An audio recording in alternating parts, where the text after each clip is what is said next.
మనకు కుమారుడు అనుగ్రహించబడెను. ఆయన భుజము మీద రాజ్యభారం ఉండెను. ఆశ్చర్యకరుడు, ఆలోచనకర్త, బలవంతుడైన దేవుడు, నిత్యుడగు తండ్రి, సమాధానకర్తయగు అధిపతి అని ఆయనకు పేరు పెట్టబడెను. యేసుక్రీస్తు ప్రభు ఈ లోకానికి దేని కొరకు వచ్చాడంటే, మానవులందరూ ఆయన్ని పూజించాలని ఆయన రాలేదు.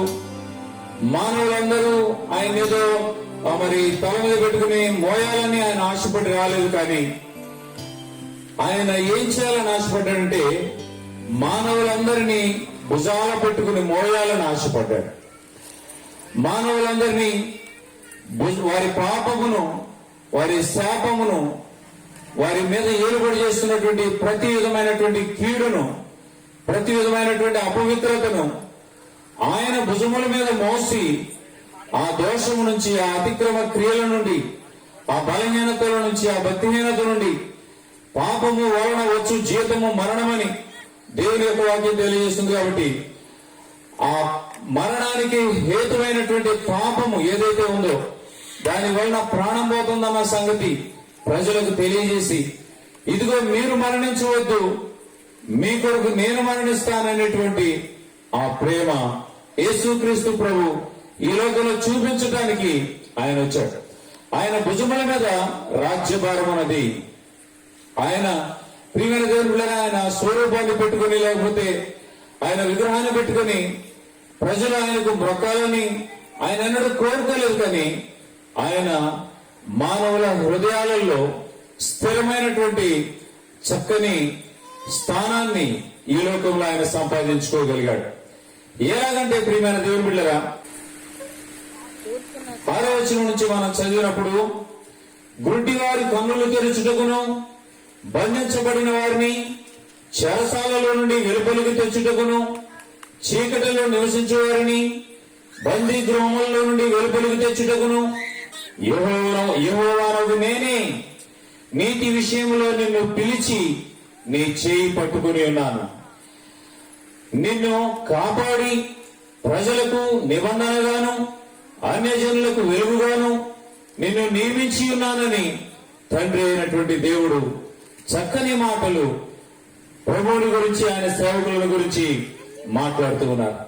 ప్రియమైన దేవుడుగా యేసుక్రీస్తు ప్రభు ఈ లోకంలో ఉద్భవించక ముందే ఆయన ఈ లోకానికి పరిశుద్ధమైనటువంటి జన్మను పొందుకుని ఈ లోకానికి వస్తాడని, జన్మలో పాపం లేకుండా పరిశుద్ధమైనటువంటి జీవితం ద్వారా ఆయన ఇక్కడికి వస్తాడని, ప్రియమైన దేవుడు ఆయన పరిశుద్ధంగా జీవించడమే కాదు అని ఆయన మనుషులందరికీ పరిశుద్ధతను గురించి నేర్పిస్తాడని. ప్రియమైన దేవుడు ఈ రోజున ఒకవేళ మంచిని గురించి, నీతిని గురించి ఎవరికైనా చెప్పాలని ఆశపడితే వినేవాళ్ళు చాలా తక్కువ మంది ఉంటారు. చూడండి, ఈ మాట నేను అన్నానని కాదు, కానీ ఒకవేళ అల్లరితో కూడినటువంటి ఆటపాటలు లాంటివి ఉంటాయి అనుకోండి. ఎవరు నన్ను అడిగారు, ఏమంటే బేబీ డాన్స్ లేదా అండి ఇక్కడ అని అడిగారు. ఏం కావాలంట అప్పుడు వస్తారేమో, ఒకవేళ నాకు తెలియదు. ఏమో ప్రియమైన దేవుని బిడ్డలారా, మనుషులకి ఏంటంటే అల్లరితో కూడినటువంటి ఆటపాటలకు వాటి మీద ఉన్నటువంటి మమకారము, మరి నీతిని గురించి, పరిశుద్ధతను గురించి ప్రకటించేటువంటి ఈ దేవుని మాటల మీద వారికి ఉండే ఆసక్తి చాలా వ్యత్యాసంగా ఉంటుందని వేరే చెప్పుకోనక్కర్లేదు. ప్రియమైన దేవుని బిడ్డలారా, మరి యేసు ప్రభు యొక్క మాటలు ప్రజలు ఎలా విన్నారు? ఆయన నీతిని గురించే మాట్లాడాడు. ఆయన అబద్ధమాడలేదు, ఆయన మోసగించలేదు, ఆయన బొంకలేదు, ఆయన ఏ విషయం ఆయన నోట ఒక కపటమైనా లేదు. ఆయనను వెతికి చూసినటువంటి ప్రజలకు ఆయనలో వేషమంతైనా కానీ ఏ విధమైనటువంటి పాపము కనిపించలేదు. మరి ఆయన పరిశుద్ధతను గురించి మాట్లాడతాడే, ఆయన నీతిని గురించి మాట్లాడతాడు కదా, ఆయన యథార్థతను గురించి మాట్లాడతారు. మరి ఆయన దగ్గరికి ప్రజలు ఎందుకు చేరారు అని అంటే చెప్తున్నాను ప్రియదేవులారా, ఆయన దగ్గరికి ప్రజలు చేరటానికి కారణం ఏంటంటే, పాపములో ఉన్నటువంటి వాడు పాపాన్ని బట్టి రోగిస్తూ అయినప్పుడు ఆ రోగం నుంచి విడిపించగలిగినటువంటి పరిశుద్ధత ఆయనలో ఉంది. కాబట్టి ఆయనలో ఉన్నటువంటి ఆ పరిశుద్ధతను బట్టి ప్రజలు స్వస్థత పొందారు. తండ్రి అయిన దేవుడు కుమారుడైనటువంటి యేసుక్రీస్తు ప్రభువుని లోకానికి పంపించినప్పుడు ఆయన నీతిని మాత్రమే ప్రకటించినప్పుడు ఆయన దగ్గరికి ప్రజలు రావడానికి అంత మొగ్గు చూపలేదు. కానీ ఎప్పుడైతే వారు వారి జీవితంలో కలిగి ఉన్నటువంటి పాపాన్ని బట్టి వాళ్ళు ఎంతగానో వేదన పడుతున్నారో, వారు బలహీనులై రోగులై ఎంతగానో యాతన పడుతున్నారో, అలాంటి భయంకరమైనటువంటి పరిస్థితుల్లో వారిని ప్రభు చూచి వారి మీద జాలి పడ్డాడంట. వారిని చూసి కనికరం చూపాడంట. వారిని చూసి కనికరపడ్డాడంట. ప్రియమైన దేవుని బిడ్డలారా, ఆయనకు అలాంటి కనికరము ఇచ్చేటువంటి ప్రేమ కలిగినటువంటి దేవునిగా ఆయన ఏం చేశాడనంటే వారిని ప్రేమతో స్వస్థపరిచాడు. ప్రియమైన బిడ్డలారా, ఆయన 3 సందర్భాలలో చనిపోయినటువంటి వారిని బ్రతికించినట్లుగా దేవుని యొక్క వాక్యంలో రాయబడింది. మొదటిగా యాయూరు అనేటువంటి ఆ శతాధిపతి యొక్క కుమార్తె చావు సిద్ధంగా ఉందని ఆయన పిలవడానికి వచ్చాడు. ఇలాగా చనిపోయిందని చెప్పి వాళ్ళ పనివారు చెప్పారు. ప్రియమైన బిడ్డలారా, ప్రభు వారి ప్రాంతానికి వెళ్లేసరికి కొంత ఆలస్యమైంది. అయితే ప్రభు చెప్పాడు, నమ్మిక మాత్రం ఉంచని చెప్పాడు. అతను నమ్మాడు. ప్రియమైన దేవుని బిడ్డలారా, ఖచ్చితంగా దేవుడు ఆమెను చిన్నదానా లెమ్మని తాలితాకుమి అని ప్రభువు చెప్పినప్పుడు ఆ చిన్నది లేచినప్పుడు ఆమె తుమ్మి, ప్రియమైన దేవుని బిడ్డలారా, మరలా గాలి పీల్చుకునే శ్వాస మరలా ప్రారంభించినప్పుడు ఆ బిడ్డకు కొంత ఆహారాన్ని పెట్టమని ప్రభువు చెప్పాడు. అదేవిధంగా మొదటి ఆయన అద్భుతమైనటువంటి కార్యాన్ని చనిపోయినటువంటి పరిస్థితుల్లో ఉన్నటువంటి వ్యక్తిని బ్రతికించారు. రెండవ విషయం, ప్రియమైన దేవుని బిడ్డలారా, ఒక విధవరాలు భర్తను కోల్పోయింది. తనకున్నది ఒకే దిక్కు, ఒక కుమారుడు. వాడు అప్పటి వరకు పిల్లవాడు, చిన్నవాడు, బాలుడు, కొద్దిగా యవన ప్రాయంలోకి వస్తున్నాడు. తల్లి అనుకుంటుంది, నాకు పర్వాలేదు, ఇక నా భర్త లేకపోయినా పర్వాలేదు, నా కుమారుడు నాకు తోడుగా ఉంటాడు, నాకు పోషణకర్తగా ఉంటాడు, నన్ను ప్రేమించే నా ఏకైక కుమారుడు, ఇతని వలన నేను ఎంతో సంతోషంగా ఉంటాను అనుకునేసరికి అతడు కూడా తన జీవితంలో ఉన్నటువంటి ఏదో లోటుపాట్లను బట్టి, పాపం బట్టి, శాపమును బట్టి అతడు మరణించినప్పుడు ఆ తల్లి పాడి మీద మోసుకొని వెళ్తున్నటువంటి సందర్భంలో, ప్రియమైన దేవుని బిడ్డలారా, బహుగా ఏడుస్తూ ఉంటే ఆ ప్రక్క నుంచి వస్తున్నటువంటి ప్రభు ఆమె కనిపించినప్పుడు ఆమె వెళ్లి తన గోడును ప్రభువుకు చెప్పుకోవడానికి ఇష్టపడినప్పుడు ప్రభు ఏం చేశాడంటే ఆ పాడిన ఆత్మని చెప్పాడు. ఆ మోసుకు వెళ్లే వారిని ఆగమని చెప్పి ఆయన ఏం చేశాడు, ఆ పాడిని ముట్టుకొని ఆయన ఆ యవనస్తుడిని బ్రతికించినట్లుగా దేవుని యొక్క వాక్యంలో మనం చూస్తున్నాం. ఆయన రెండోసారి ఈ అద్భుతమైనటువంటి గొప్ప కార్యాన్ని జరిగించాడు. ఆ ప్రజలు ఆశ్చర్యపడ్డారు. ఈయన ఎవరు, ఈయనకి ఎందుకు ఇలాంటి మహిమను కనపరిచేటువంటి పవర్ ఉంది, కాబట్టి ఈయన ఏం చెప్తున్నాడో ఆ చెప్పింది వినాలని ప్రజలు ఆయన దగ్గరికి గుంపులుగా వచ్చారు, తండోపతండాలుగా వచ్చారు. ప్రభు వాళ్ళకి నీతిని గురించి, యథార్థతని గురించి, సమాజంలో మనం ఎలా బ్రతకాలో, ఎలాంటి పరిస్థితుల్లో మనము దిగజారిపోతామో, ఎలాంటి పరిస్థితుల్లో మన హృదయం పాడైపోద్దో ఆయా విషయాలన్నీ ప్రజలకు చాలా స్పష్టంగా చెప్పి, ఇక మీదట మునుపు చేశారేమో మానేసుకుని ఇక మీదట నీతిగా బ్రతకండి, మునుపు చేసిన పాపములను క్షమించటానికి ఆయన ఈ లోకంలో తను తాను బలిగా, అర్పణగా, ప్రాయశ్చిత్తంగా తను అప్పగించుకోవడానికి ఆయన ఇష్టపడ్డాడు.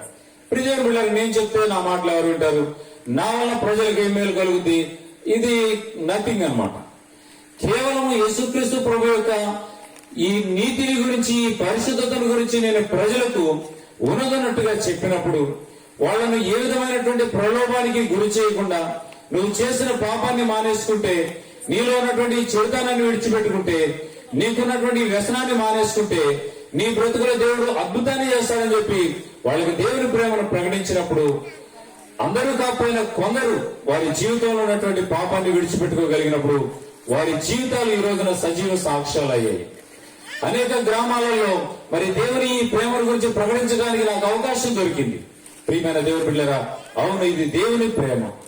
మూడవ ఆయన చేసినటువంటి అద్భుతమైనటువంటి సూచక్రియ ఏంటంటే, లాజరు అనేటువంటి వ్యక్తి చనిపోయాడు.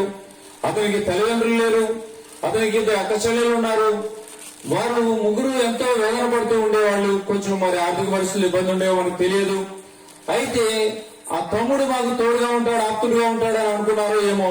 మరి ఆ తమ్ముడు చనిపోయినప్పుడు ఆ ఇద్దరు అక్క చెల్లెళ్ళు ఎంతో వేదన పడుతూ ప్రభు కోసం ఎదురు చూశారు. కానీ ప్రభు ఆ వారి ప్రాంతానికి, ఆ గ్రామానికి వచ్చేటప్పటికి 2-3 రోజులు 4 రోజులు ఆలస్యమైంది. ప్రియమైన దేవుని బిడ్డలారా, ఈలోగా ఆయనను తీసుకుని వెళ్లి ఆయన పార్థివ దేహాన్ని చక్కగా సమాధి చేశారు వాళ్ళకు ఉన్నటువంటి క్రమాన్ని బట్టి. ప్రియమైన బిడ్డలారా, ఆ సమయంలో ప్రభు ఆ ప్రాంతానికి వస్తే ఐదరక్క చెల్లెళ్ళు ఏడుస్తూ ఏమన్నారంటే, ఒక్క 2-3 రోజుల ముందు వస్తే బాగుండేది ప్రభువా, మా సహోదరుడు బ్రతికుండేవాడు అని చెప్పి వాళ్ళు అడిగారు. అడిగితే ప్రియమైన దేవుని బిడ్డలారా, అప్పుడు ప్రభు అన్నాడు, ఇప్పుడైతే ఏమైంది, ఆ సహోదరుడు ఎక్కడున్నాడు అని అడిగాడు. ఎక్కడుంటాడు ప్రభు? సమాధి చేసేసామని చెప్పారు. ప్రియమైన దేవుని బిడ్డలారా, ప్రభు అన్నాడు, ఎక్కడ సమాధి చేశారంటే, ఎందుకు ప్రభు అంటే, వెళ్దాం పదా అన్నాడు. మరి అక్కడికి వెళ్తే ఏం చేస్తావు ప్రభు అంటే, పదా వెళ్దాము, ఆయన సజీవుడు అవుతాడని చెప్పాడు. అయితే వీళ్ళు అన్నారు, అవును ప్రభా, నీ వాక్యం చెప్పాము, మేము విన్నాము, మరి 2వ రాకడ వస్తుందని చెప్పావు, అప్పుడు మృతుల పునరుద్ధానం కలుగుతుందని చెప్పావు, మరి ఆ సమయంలో మా సహోదరుడు కూడా పునరుద్ధానుడు అవుతాడని నమ్ముతున్నాము అని చెప్పి వాళ్ళు కూడా చెప్పారు. అప్పుడు ప్రభు ఏం చెప్పారంటే, నీవు నమ్మిక మాత్రం ఉంచు, నీవు విశ్వాసం కలిగి ఉండు, నీ సహోదరుడు బ్రతుకుతాడని చెప్పి ఆ గ్రామ ప్రజలతో కూడా కలిసి ఆయన ఆ సమాధి దగ్గరికి వెళ్ళి ఆ సమాధిని తెరవనప్పుడు వాళ్ళు అన్నారు, వాసన వస్తుందని చెప్పారు. ప్రియదేవుని బిడ్డలారా, అయినను ప్రభు అన్నాడు, నా మాట చొప్పున మీరు ఈ పని చేయండి అని చెప్పి వాళ్ళ తలువు అది ఆ రాతిని పక్కకు దొల్లిస్తూ ఉండగా ఈయన పరలోకం వైపు, తండ్రి అయిన దేవుని వైపు చూస్తూ కన్నీళ్లు విడిచి ఆయన కొరకు ప్రార్థన చేశారు. ప్రియమైన దేవుని బిడ్డలారా, ఊరకనే ఒక మనిషి జీవితం మారదు. ఊరకనే ఒక మనిషి తన వ్యసనాన్ని విడిచిపెట్టుకోడు. ఏదో 4 మాటలు చెప్పినంత మాత్రాన ఎవరు వాళ్ళ పరిస్థితులన్నింటినీ మార్చుకోరు. కానీ వారికి ఎవరైతే స్వార్థ చెప్తున్నారో వారిని ఆద్యాంతం పరిశీలనగా చూస్తారు. ఈ చెప్పేవాడు సరైనోడో కాదా అని చెప్పి వాళ్ళు చూసినప్పుడు వాళ్ళ మనసుకి అది నచ్చిన రోజున వాళ్ళ జీవితంలో ఉన్నటువంటి చెడుతనాన్ని మానేస్తారు. ఇది దేవుడు చేసేటువంటి ఒక మంచి కార్యం. కాబట్టి ఒక మనిషికి మంచి జరగాలంటే మొదట మనం తిన్నగా ఉండాలి అనేది దేవుడు నేర్పించినటువంటి నగ్న సత్యం అన్నమాట. కాబట్టి మనం తిన్నగా లేకుండా ఇతరులకు ఏదో 4 మాటలు చెప్పినందు వలన అక్కడ దాని వలన ఏ ప్రయోజనం ఉండదని దేవుడు నేర్పించాడు. యేసుక్రీస్తు ప్రభు భూమి మీద ఉండగా ఆయన కన్నీళ్లు విడిచాడు. ఎందుకనంటే ఆ చనిపోయినటువంటి వ్యక్తి ఎలాగో సజీవుడు అవుతాడు? ఆయన కన్నీటిని తండ్రి అయిన దేవుడు చూశాడు. తండ్రితో ఏం చెప్తున్నాడు, తండ్రి నన్ను ఈ లోకానికి పంపించావు, నువ్వు చెప్పినట్టుగా నేను జన్మలో పాపం లేకుండా, కర్మలో పాపం లేకుండా, ఈ 33.5 సంవత్సరాలు ఆయన జీవించిన కాలంలో ఆయన నోట కపటం లేకుండా, ఆయన మనసులో ఏదో ఒక ఆశ లేకుండా, ఆయన పరిశుద్ధతను కలిగి యథార్థతను కలిగి ఆయన జీవించాడు. ఆయనకు వయసు వచ్చినప్పుడు 20 సంవత్సరాలు 30 సంవత్సరాల వయసు వచ్చినప్పుడు ఆయన ఇతరుల వల్లే స్త్రీలోనుడు కాకుండా తన జీవితాన్ని యథార్థంగా పరిశుద్ధంగా దేవునికి అప్పగించుకున్నాడు. ధనాపేక్షను కోరుకోలేదు, కిరీటాలు పెట్టుకోలేదు, ఉంగరాలు తొడుక్కోలేదు. ప్రియదేవుని బిడ్డలారా, ఆయన సామాన్యంగా ఆయన జీవించడానికి ఇష్టపడ్డాడు. ఆయన మనస్సు తండ్రి అయిన దేవునికి నచ్చింది కాబట్టి ఆ మనవుని ఆలోచించాలని తండ్రి ఆలోచన చేస్తుండగా ఈ కుమారుడు పెట్టుకున్నటువంటి కన్నీళ్లను తండ్రి అయిన దేవుడు చూసి ఓర్చుకోలేక ఆ ప్రాణాన్ని మరలా తిరిగి నిలబెట్టడానికి ఆయన ఇష్టపడ్డాడు. ఆ మరణించినటువంటి లాజరు ఆ ప్రేత వస్త్రాలతో చుట్టబడి అతడు సమాధిలో నుంచి అడుగడుగు వేసుకుంటూ ఒక 1/2 గంట 20 నిమిషాల్లో బయటకు వచ్చాడు. ప్రియమైన దేవుని బిడ్డలారా, దేవునికి అసాధ్యమైనది ఏమైనా ఉన్నదా? ఆయన సృష్టికర్తగా ఉన్నాడు కాబట్టి ఆయన ఆ కార్యాన్ని చేయుటకు సమర్థుడని అక్కడ నిరూపించుకోగలిగాడు. కాబట్టి యేసుక్రీస్తు ప్రభు లోకానికి వచ్చి ప్రజల చేత పూజించబడాలని ఆయన ఆశపడలేదు, కానీ ప్రజల పాపాన్ని భుజాల మీద వేసుకుని మోయాలని ఆశపడ్డాడు అనే దేవుని యొక్క వాక్యము చాలా స్పష్టంగా తెలియజేస్తుంది. గురుంటి వారి కన్నులు తెరుచుటకును, బంధించబడిన వారిని చెరసాలలో నుండి వెలుపలికి తెచ్చుటకును, చీకటిలో నివసించు వారిని బందీ గృహముల నుండి వెలుపలికి తెచ్చుటకును, యెహోవానగు నేనే నీతి విషయంలో నిన్ను పిలిచి నీ చేయి పట్టుకుని ఉన్నాను, నిన్ను కాపాడి ప్రజలకు నిబంధనగాను అన్యజనులకు వెలుగుగాను నిన్ను నియమించి ఉన్నాను అని తండ్రి అయిన దేవుడు ఇస్తున్నటువంటి ఒక ప్రవచనం. ప్రియమైన దేవుని బిడ్డలారా, యేసుక్రీస్తు జీవితంలో నెరవేరినటువంటి ప్రవచనం ఇది. యేసుక్రీస్తు ప్రభు ఆయన సజీవుడుగా ఉన్నప్పుడు ఈ అద్భుతమైనటువంటి సూచక క్రియలు, మహిమ కలిగినటువంటి కార్యాలు ఆయనలో ఉన్నటువంటి పరిశుద్ధతను బట్టి చేయగలిగాడు. కాబట్టి ప్రియమైన దేవుని బిడ్డలారా, ఆయన మానవులను వారి పాపము నుంచి విడిపించడానికి వచ్చారు. ఆయన గురించి ఏమని వ్రాయబడిందనంటే, ఇదిగో లోక పాపములను మోసుకొని పోయే దేవుని గొర్రె పిల్ల.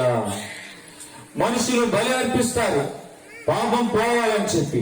అందుకనే ప్రభు చెప్పాడు, ఎడ్ల యొక్కేవు మేకల యొక్కేవు రక్తము మనుషుల యొక్క పాపం నుంచి వారిని వేరు చేయలేదు, ఎందుకంటే వాళ్ళు మరలా అదే పాపం చేస్తారు కాబట్టి. అయితే నేను మీ కొరకు నా ప్రాణాన్ని అర్పిస్తాను. నన్ను తెలుసుకున్న తర్వాత మరలా మీరు ఈ లోక మాలిన్యం కలిగి జీవించడానికి మరి ఇష్టపడలేరని చెప్పి దేవుడు తనను తానుగా బలిగా అర్పణగా అర్పించుకున్నాడు ఈ లోకంలో. ప్రియమైన దేవుని బిడ్డలారా, కాబట్టి యేసుక్రీస్తు ప్రభు ఈ లోకంలో చెప్పినటువంటి నీతి మాటలు ప్రజలు ఎందుకు విన్నారు తెలుసా?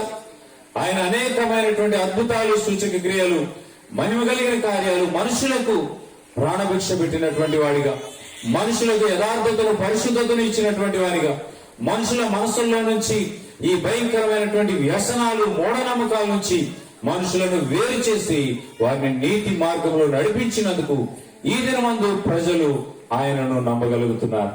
ప్రియమైన దేవుని బిడ్డలారా, ఈ పరిశుద్ధ గ్రంథము అందరికీ సుపరిచితం. ఇది అందరి చేతుల్లోకి ఇవ్వబడింది. ప్రపంచంలో ఎన్ని భాషలు ఉన్నాయో అన్ని భాషల్లోకి తర్జుమా చేయబడింది. అన్ని ప్రాంతీయ భాషల్లోనికి కూడా తర్జుమా చేయబడి ఎవరైనా గాని తెరచి చదువుకోవడానికి వీలుగా ఈ పరిశుద్ధ గ్రంథాన్ని దేవుడు మనకు అనుగ్రహించాడు. చదువుకోండి ప్రియమైన దేవుని బిడ్డలారా. దేవుని యొక్క ప్రేమేంటో, మానవులను దేవుడు ప్రేమించినటువంటి ఆ విధానం ఏంటో మనకి అర్థం అవుతుంది. కాబట్టి యేసుక్రీస్తు ప్రభు పుట్టినటువంటి ఈ పండుగను, ఈ ఆనంద మాసాన్ని, ఈ సంతోషకరమైనటువంటి ఈ సువర్తమానాన్ని దేవుడు మన జీవితాల్లో దీవెనకరంగా మార్చాలని ఆశపడుతున్నాడు. చిన్న ప్రార్థన చేసుకున్న తర్వాత మరి యొక్క సాక్ష్యాన్ని మనం విందాం. దయగల తండ్రి, కృపగల స్వామిని